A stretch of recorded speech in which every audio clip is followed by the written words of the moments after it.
So there was some unexpected news in the community today. Uh, Wild Minds Network is being taken down October 1st. For those of you who don't know what that is, we're going to talk about it a little bit. And for those of you that do, Amaro.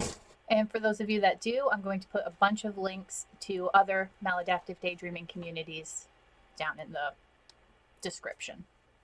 The Wild Minds Network is a maladaptive daydreaming community.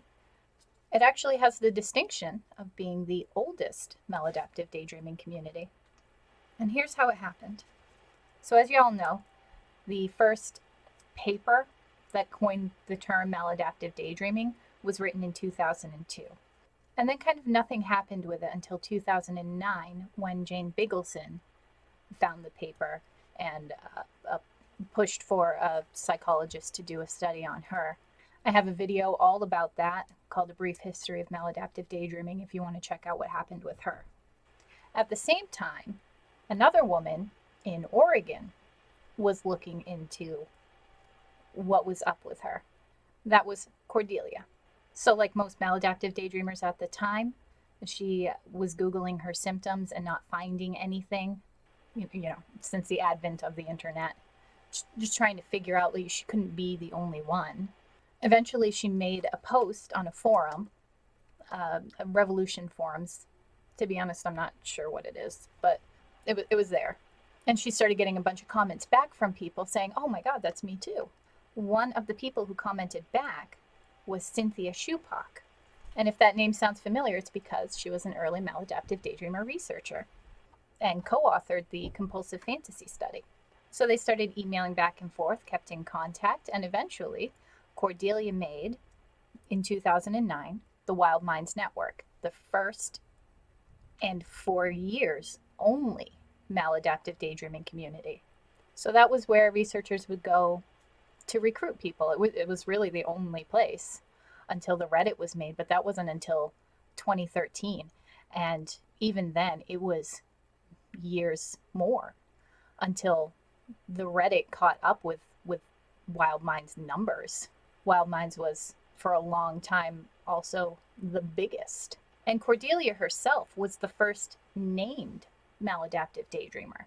Jane Bigelsen, Jane Rachel now, participated in studies and got research going. But in that initial 2009 study, she chose to remain anonymous. And Cordelia was the first maladaptive daydreamer that people could put a face and a name to. She appeared in a couple of news stories, I guess, little interviews, little segments, just a few. And she was kind of back then anyway called like the poster child of MD. She'd been interviewed for a few articles and stuff.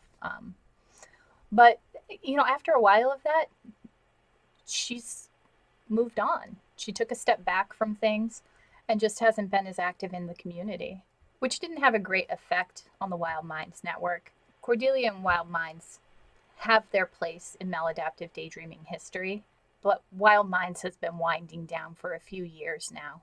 When she took that step back, spammers came in and activity on the forum just really significantly dropped off. Other communities started rising. The Reddit is now by far the biggest. The Facebook group was made, now we have Discord. Daydream in Blue was made in the style of Wild Minds on a different platform, but same vibe, that older kind of forum feel, if you prefer that kind of online experience. So the place it's just been kind of struggling for a while, and late last night or this morning, all the members received an email, very short and to the point, titled Goodbye, which I shall read to you now. Hello, Ning members. It is with a heavy heart that I must notify you of the end of Wild Minds Network. It's the end of an era for me, as I've been maintaining it for over 10 years. You all have been so wonderful, and I will always cherish our time together. Alas, I have reached my limit on site members and cannot afford to upgrade. The site will go down as of 10/1/2020, or 1/10/2020 if you're European. Thanks for the memories. Good luck, and bless you all. And the end of an era it is.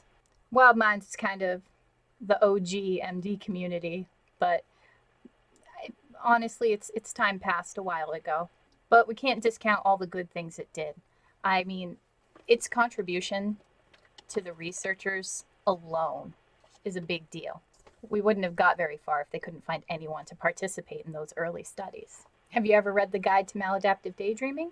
I'll put a link to that below in the comments too. That started as a post on Wild Minds. So this isn't a video to like call to action. It's not a push for Save Wild Minds Network.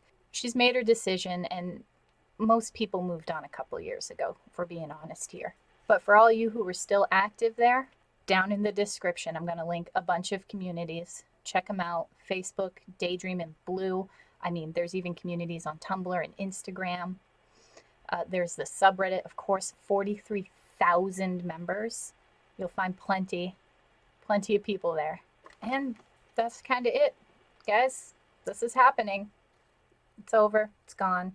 But with the groundwork that platform laid, there are plenty of other options these days. They're not the only ones anymore. So in the words of Cordelia, goodbye.